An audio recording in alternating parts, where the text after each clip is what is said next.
Dito naman tayo. Ayan na. Lagyan na namin ng plywood. At saka ito yung plywood na inagay namin. At ito naman yung siding namin na lagyan pa rin. Pagkatapos ito guys, ng plywood na ito, dito may siding pa kami dito. Ayan, ilagay namin siding dito. Papunta dito. Hanggang 20 cm paitaas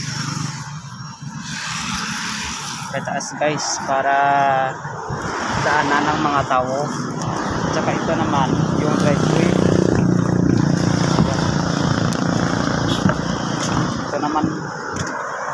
Ito naman ang driveway, pababa siya.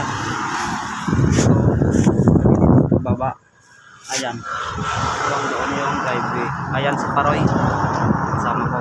So, hindi pa ito natapos. Sige, maraming salamat.